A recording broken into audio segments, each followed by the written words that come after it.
in Latin America, and they slowly moved their way. They're frustrated as the mix from content to feed versus actually doing the work and building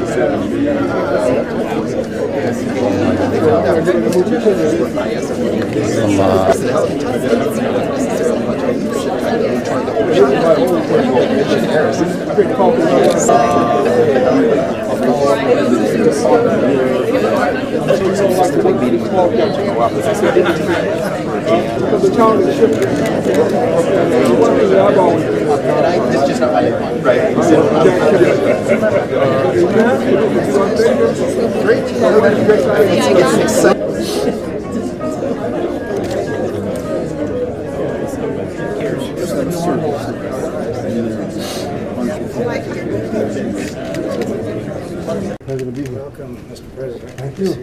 Thank you.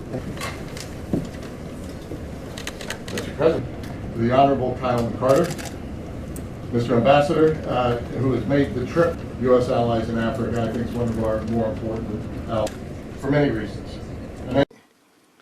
80% of regional trade flows through Kenya's Mombasa port. And the country's dynamic private sector, its highly skilled workforce, its steadily improving infrastructure lead companies to choose Nairobi rather than neighboring capitals as a regional base.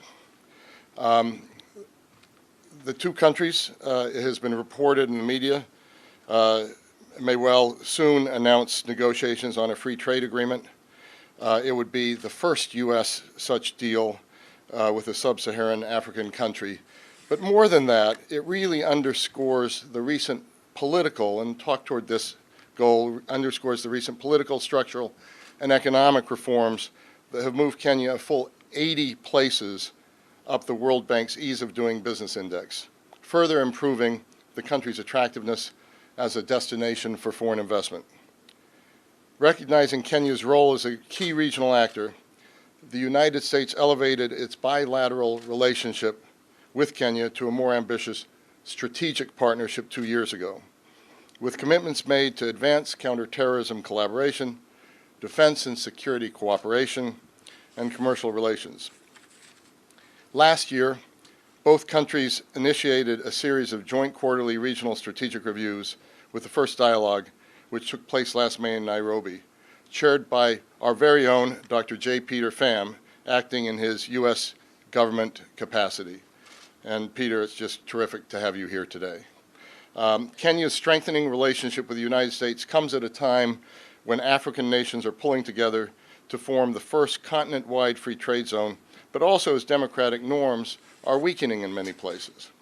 Kenya's historically strong commitment to democracy since the departure from office of longtime President Daniel Arap Moi, who passed away this week, so poignantly exemplified in the post-election reconciliation following the 2017 crisis. And it shows, again, another reason why it makes Kenya such a vital partner of the United States in East Africa. As Kenya weighs significant changes to the political order ahead of elections scheduled for 2022, the U.S.-Kenya relationship might just be at the strongest point in history. And I thank you, Mr. President, for speaking here at this tremendous moment in your country's history and in the history of our bilateral relations. I just want to add one other detail. There are many experts on Kenya and on Africa in the room. There are some who are less so. The experts will know this, others may not. But Uhuru Kenyatta is the first son of Jomo Kenyatta. I think most of you know that, the country's founding president. But he was born during the days of independence, and his name, his first name, means freedom in Swahili. Let me, at the very onset, thank the Atlantic Council for putting together this forum in order to allow me an opportunity to have a conversation with you. Indeed, by the time I finish my very short remarks, my hope is that I will have been able to argue effectively that Africa has immense strategic importance to the security and prosperity of the transatlantic alliance, and that the Atlantic Council,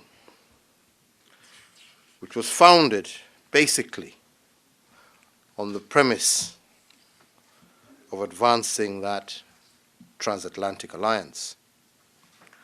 Indeed, let me say that from the very onset, I have with us Ambassador Martin Kimani here, who is an officer in our government, similar to Peter here, who at one time or another was with the Council and now work with governments. I don't know what they prefer, but we do know that you have the capacity to produce great thinkers and indeed great actors. Ladies and gentlemen, this think tank came into being to consolidate the peace following the World War II. And 2 years after the founding of Kenya, we attained our independence from the British. Our struggle and the World War both played a part in weakening the colonial enterprise, and Kenyans, and indeed many Africans, are fully aware of the position that the United States took with the freedom-loving people of the African continent. Our struggle for independence occurred in lock and step with your country's campaign for full civil rights for your citizens. And in the end, we won our freedom, and you in the United States advanced your democracy. Those early years of our independent life also brought us very close to the United States, with people like Thurgood Marshall, who helped us write our very first independence constitution. We had Barack Obama's father, who left our shores supported by American benefactors to pursue knowledge, and ended up gaining it, but on top of it, gaining a son who would one day be the President of the United States. Kenya looked to the United States for democracy and to build the prosperity that we needed to combat poverty, disease, and ignorance. And indeed, much was achieved. However, as the 60s progressed and your Cold War with the Soviet Union escalated, our region became a proxy ground for that conflict. The Cold War led to many hot wars, revolutions, and coups in our region and in the African continent. We in Kenya tried to chart a careful path between two battling giants, but it was very difficult and in many ways affected our politics and our stability across the African continent. Truth be told, that democracy retreated in many parts of Africa, and an authoritarianism arose that exploited the Cold War to entrench itself. Our leaders failed to succeed in building strong economies, and we watched as Asian countries that had started off poorer than some of us became rich in less than 2 generations. So, ladies and gentlemen, I am returning to this history because I believe we must never again be drawn into the mistakes that have been made in the past.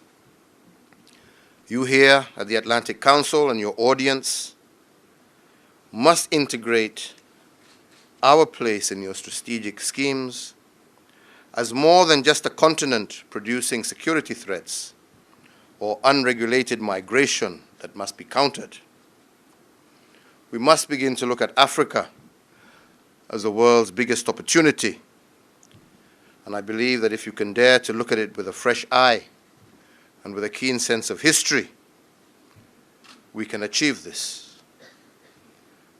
And my presence here today is to say that Kenya can be a key country in converting that opportunity into mutual gain. Indeed, I've noticed in the conversations in Western countries and their counterparts in Asia and the Middle East a return to competition over Africa. In some cases, weaponizing divisions, pursuing proxy actions, and behaving like Africa is for the taking. Well, I want to tell you it is not. If you understand the opportunity, I believe you will seek to grow strong partnerships driven by collaborative and generous principles. Very much like the values that guided the United States' engagement with Europe after World War II. To grasp this opportunity, you will need to listen and engage with what we in Africa want and what we in Africa need. Let me try to match your opportunity to ours in just two very few standout areas, namely prosperity and security. The first is that there is a lot of capital in the United States and Europe that is seeking greater yield in developing markets with aging populations. Who will find the growth? Who will fund the growth that these citizens will need when retirement comes after a lifetime of hard work, and who are keen to enjoy their retirement years? On the flip side of the coin, you have Africa, that has the world's youngest and fastest growing population. On top of that, the most unexploited land for agriculture, immense mineral wealth, and a large consumer market. I believe we must tap into these assets to create decent jobs for millions of our young people. We must become wealthy enough as countries to provide the health, education, and security that will sustain democracy, stability, and strong public support for business and free trade. Ladies and gentlemen, Africans are not standing still. We are integrating. In our region, East Africa, but more so, the Continental Free Trade Agreement that I believe will be a game changer. Today, there is a marked desire among a good number of my fellow African leaders to seek decisive change in how Africa engages the world. We want partners who are walking in the same direction as we are. Kenya is moving aggressively to bring our infrastructure up to date. Our population in Kenya is probably amongst the best educated in the region and arguably in the African continent. We are today making big investments in building technical skills, attacking corruption, lowering barriers to doing business, and stabilizing our democratic politics. We are not just a gateway. We are a platform of skills, entrepreneurship, stability, and the rule of law. And that is why I am greatly looking forward to making early and an ambitious start to arrangements for the foreseen end of the AGOA program in the year 2025. And I hope that all of you will support a process that shows how long-term mutual benefit can deliver in a way that clearly supports Africa's integration and prosperity agenda. Indeed, it is early days, but I strongly believe that we have an opportunity to show the way forward, together as Kenya and the United States. Ladies and gentlemen, the second area is in protecting the security of our peoples. We have a lot of young people. They see on their social media what your youth see here. They listen to the same music, aspire to the very same consumption. Your young people here have almost full employment with which to satisfy their desires and their ambitions. Millions of ours are unemployed and unable to match their expectations. It is an unsustainable situation, and if this reality does not change quickly, we will produce in Africa many security crises that will leave no corner of this globe untouched. There are also ideological extremists opposed deeply to democracy, the West, unity across ethnic, religious, and racial barriers. Alongside these, there are criminals that operate across boundaries, ready to traffic our youth, no matter what barriers are erected against the flow.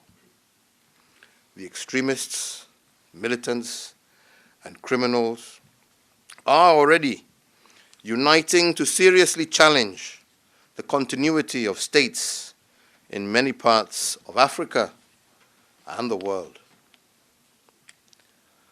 We, together, will never realize the immense wealth we can build together or hope to hold on the little that we have if African states remain relatively weak and vulnerable to these destructive actors. The secure and rules-based global order that can assure your security and prosperity has to be built on a patchwork of effective, stable, and secure states governed in an inclusive and participatory manner. Your aid programs and development programs and norm must promote and must do more to support stronger states and not to unintentionally dovetail with destabilizing factors. You will also advance your own interests if again you listen to Africans more keenly, resist being drawn into proxy struggles with other global powers, and genuinely work with these countries or with those countries that are determined to emerge as African lions in the next few years. You can also make your financial centers and institutions inhospitable to illegal and illicit financial flows out of Africa. This is a major reason that Kenya has been signing agreements with countries to ensure that the corrupt do not easily transfer their ill-gotten wealth abroad. A crucial role that you can play is ensuring that regional and international terrorist groups do not hold any territory in Africa. As has been observed, they can start in one country but have a tendency to mutate across borders and indeed become very destructive. A good start to this is Al-Shabaab. We must continue to work together as Kenya and the United States, together with other regional players, to surge our military efforts against the group, to offer room for a workable political consensus in Somalia.